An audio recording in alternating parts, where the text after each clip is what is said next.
Hello મિત્રો, આજે આપણે શરૂઆત કરીશું સાંસ્કૃતિક વારસાની. બરાબર, સાંસ્કૃતિક વારસાની બુક જોઈ લઈશું. આપણે લેટેસ્ટ નથી, 2019ની છે. આ છે આઈસ રાજકોટની. બરાબર, તો ગુજરાતનો સાંસ્કૃતિક વારસો આ પોલીસ કોન્સ્ટેબલના સિલેબસમાં છે, LRDના સિલેબસ.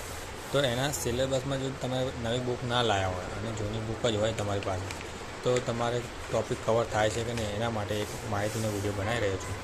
તો જોઈ શકો છો, આપણે મેં એનાલિસ કરી છે, ચેકિંગ કરીને આ બધું બતાવી રહ્યું છે. એમાં ભારત અને ગુજરાતનો સાંસ્કૃતિક વારસો પૂછ્યું. બરાબર, આમાં ભારતનો નથી, આમાં ખાલી ગુજરાતનો સાંસ્કૃતિક વારસો. તો આપણે તમને બતાવીએ ટૉપિક. બરાબર, તો જોઈ શકો છો, પહેલો ટૉપિક સેમ ટુ સેમ બેઠો પહેલો ટૉપિક અંદર છે. બરાબર, ગુજરાતનો સાંસ્કૃતિક વારસો, કલા સ્વરૂપો, શિલ્પ અને સ્થાપત્ય. પહેલો ટૉપિક બેઠો છે. એની અંદર ભારત અને ગુજરાતનો સાંસ્કૃતિક વારસો છે, પણ આમાં ખાલી ગુજરાતનો છે. પણ બેઠો ટૉપિક છે, તમે આ વાંચી શકો છો. ઘણી સારી માહિતી આપી છે, 15 પેજમાં ઘણી સારી માહિતી છે. બરાબર, બીજા બધા પણ ટૉપિક સારા જ છે. જો તમે આ વાંચો તો તમારે જરૂર પડશે નહીં બીજી, પણ ટૉપિક વાઇઝ જો તમે વાંચવા માંગતા હોય કે ના પરફેક્ટ સિલેબસ પ્રમાણે વાંચીએ તો તમારે માટે આ વિડીયો બનાવી રહ્યા છે. બરાબર, ટૉપિક મળી ગયો. પછી બીજો 4 નંબરનો મુદ્દો મળશે તમને. જો હા, ગુજરાતની રંગભૂમિ, નાટકો અને નાટ્ય મંડળીઓ.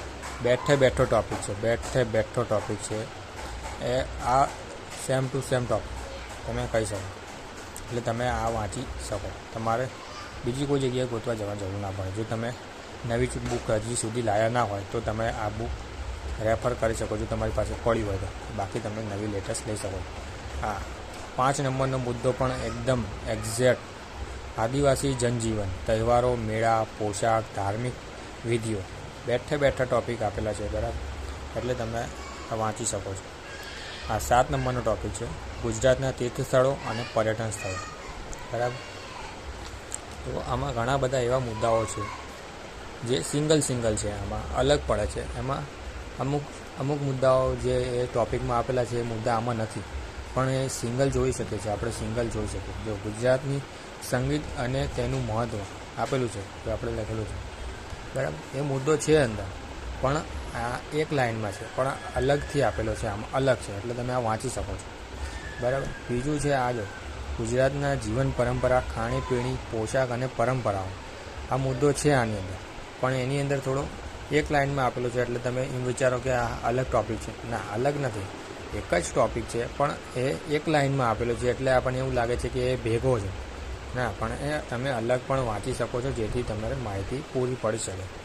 તમે એવું ના વિચારો કે આ ટૉપિક આની જોડે જ હોવો જોઈએ. ના, આ જો અલગ હોય તો પણ આ ટૉપિક જ કહેવાય, એને ગુજરાતનો વારસો જ કહેવાય. જો આની અંદર ખાલી કલા સ્વરૂપ આપેલું હોય તો આપણે એને એ જ ટૉપિક ગણી શકીએ કે જે સિલેબસમાં આપેલો છે. અને જો કલા સ્વરૂપ અહીંયા નીચે આપેલું હોય તો આપણે એ ટૉપિકને પણ સાંસ્કૃતિક વારસો જ કહીએ, અને બંને ટૉપિક એક જ કહી શકાય. સાંસ્કૃતિક વારસો એવું છે કે તમને ટૉપિક આપેલા છે. બરાબર, તો આપણે જોઈએ. જો પહેલો સાંસ્કૃતિક વારસો જોઈએ, પહેલાં જ પેજ ગુજરાતનો સાંસ્કૃતિક વારસો, કલા સ્વરૂપો અને શિલ્પ સ્થાપન. ઘણું સારી રીતે સમજાવ્યું, આમ તમે જોઈ શકો છો. બરાબર, વધારે નહીં બતાવી શકું, પણ તમે જોઈ શકો. ઘણું એકદમ બેસ્ટ રીતે સમજાવ્યું. સમજો પેજની ક્વોલિટી બી સારી છે.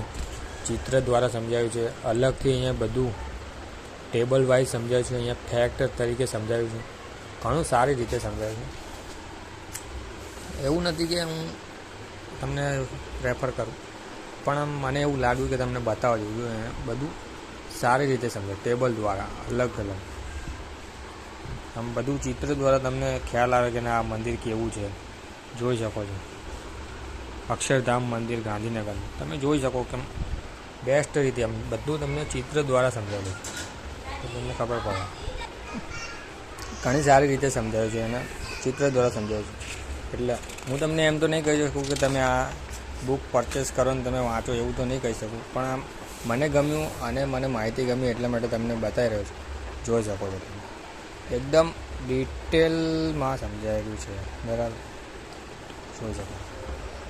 આમ ચિત્ર દ્વારા તમે તમે આમ ચિત્ર જોઈને જ તમને બધું યાદ આવી જાય કે આ વસ્તુ કઈ જગ્યાએ છે. બરાબર, ચલો આપણે બીજો ટૉપિક લઈએ છીએ, જેથી તમને ખ્યાલ આવે કે બીજા ટૉપિક કઈ રીતે છે. એક ટૉપિક બીજો ત્રીજો ટૉપિક છે તમે જોઈ શકો છો, ગુજરાતની રંગભૂમિની નાટ્ય મંડળીઓ. બરાબર, આ ચિત્રથી જ તમને આમ આમ મન આનંદ થઈ જાય તમારું, કે વાંચવાની તમને રસ જાગે. બરાબર, પેલું પ્લેન પેપરમાં તમે વાંચો તો થોડું તમને થોડું થઈ શકે. જોઈ શકો માહિતી, સારી એવી માહિતી આપી છે બધું ટેબલ વાઇઝ. જો ભવાઈ વેશ, આ બધા વેશ, બરાબર, શું કપડાં પહેરે, મસ્કરા શું કહેવાય, આ બધું બહુ ડિટેલ છે.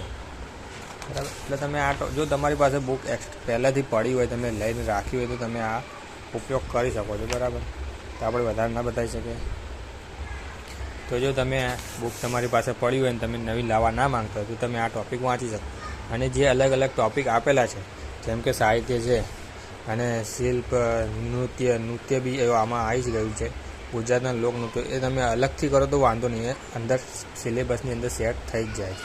તમે એમ કહો કે ના આની અંદર જ હોવું જોઈએ, આ એક લાઇનમાં છે તો બધું એક લાઇનમાં હોવું, એવું નથી. હા, અલગ અલગ હોય તો પણ ચાલે. હા, બરાબર છે. એટલે એવું નહીં કે જેમ કે સિલેબસમાં એક લાઇનની અંદર આપેલું છે આવી રીતે ગુજરાતના તહેવારો, મેળા, પોશાક, ધાર્મિક સ્થળો, એવું સેમ ટુ સેમ તમને લાઇન બુકની અંદર સિલેબસમાં મળે તો જ તમે વાંચો બુક, તો એવું ના હોય. અલગ અલગ હોય તો પણ ચાલે, તમે એ બુક વાંચી શકો છો અને એ બુક સારી જ હોય. જો કે તમે જો આ બુક પણ વાંચી શકો, કોઈ બી તમારી પાસે જે બુક હોય ને એની અંદર જો આવા ટૉપિક સિંગલ બી આપેલા હોય ને તો બી તમે એ બુક વાંચો તો તમારા માટે ઉપયોગી જ છે. મને માહિતી લાગ્યું કે આ લોકો જોડે શેર કરજો, એટલા માટે તમારી જોડે આ વિડીયો શેર કરી રહ્યો છું. તેથી થેન્ક યુ જોવા બદલ વિડીયો.